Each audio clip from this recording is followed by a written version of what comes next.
This conference will now be recorded. Hello, and welcome back to my video series for my Masters of Biology Education program through Grand Canyon University. My name is Viv Marks, and today we will be discussing the structure of skeletal muscles and briefly looking at the mechanism behind movement.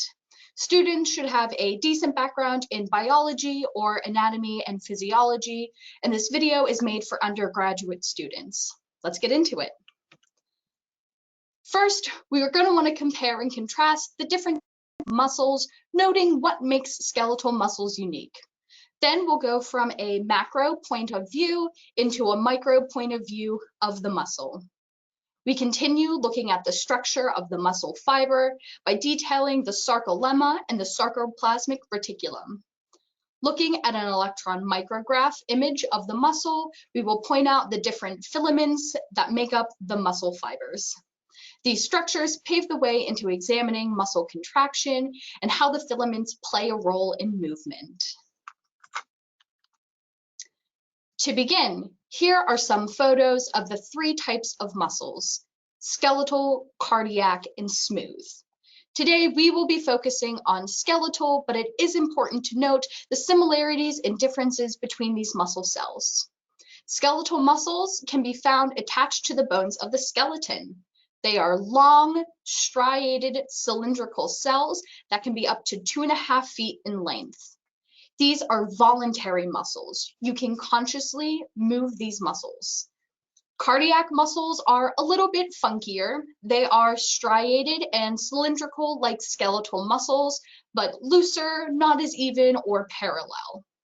Cardiac muscles are involuntary. They move without conscious decision to assure that your heart pumps continuously and can be found in the wall of the heart. Finally, we have smooth muscles, which are almost almond-shaped, thick in the middle where the nucleus sits, but then evens out to points on either side. These are also involuntary muscles and make up the walls of hollow organs and tubes like blood vessels or the digestive tract. Smooth and cardiac muscles are in a state of continued partial contraction. It is important that the veins and the gastrointestinal tract maintains a steady pressure on their contents. Skeletal muscles, on the other hand, can contract quickly since they have developed specific areas to hold excitatory calcium ions that react to voluntary thought. More on that later. Let's look closer at the skeletal muscle, what its component parts are made up of, and what the special proteins of the muscle cells are. First is the muscle as we would think of it, the bicep or the gluteus maximus. These are attached to the skeleton in some way.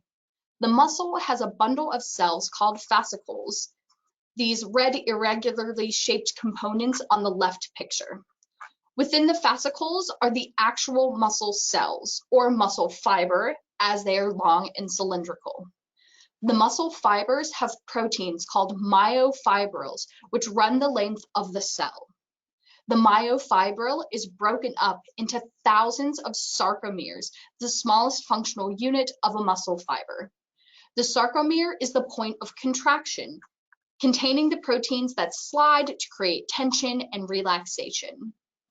Working backwards to build the muscle, we have thousands of sarcomeres, which makes up the myofibril. A collection of myofibrils make up the muscle fiber. A collection of muscle fibers makes up the fascicle. And the fascicle, blood vessels, nerve fibers, and connective tissues make up the entirety of a muscle.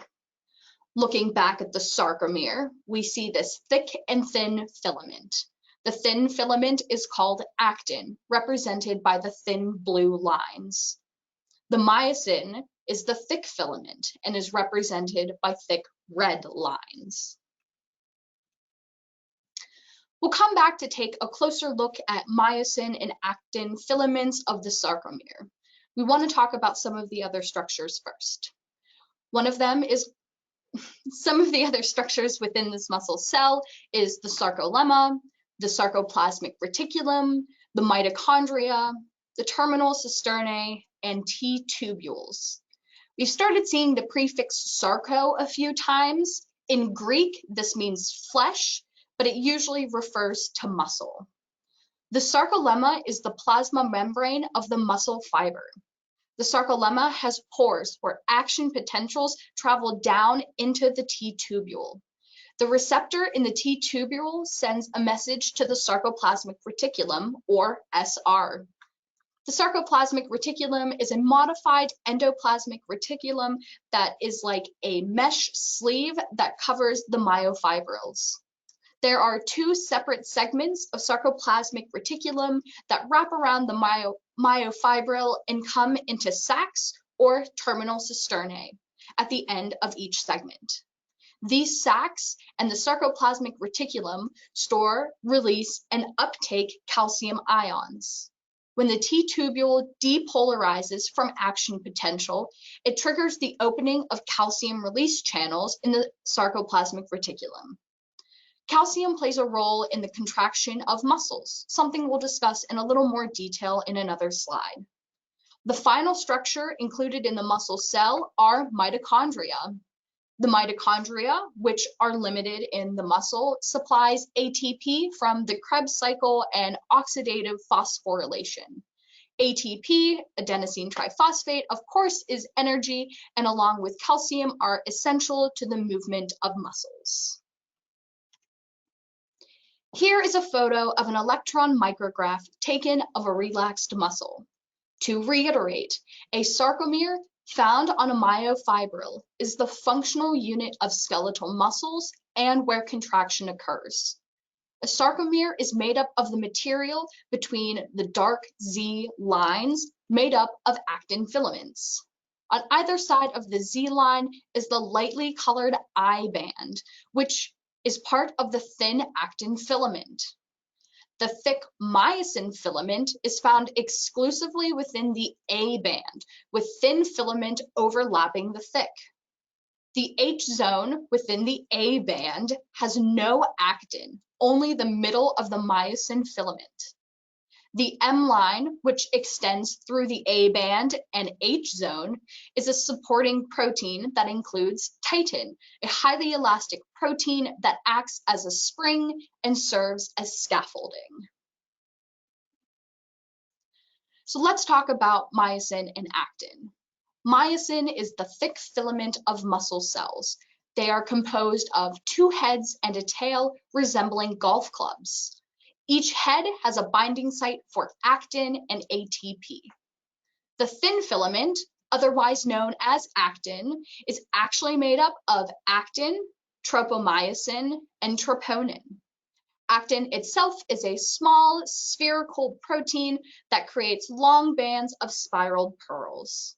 Tropomyosin is a protein that has positioned itself within the actin helix, hiding the binding sites on actin.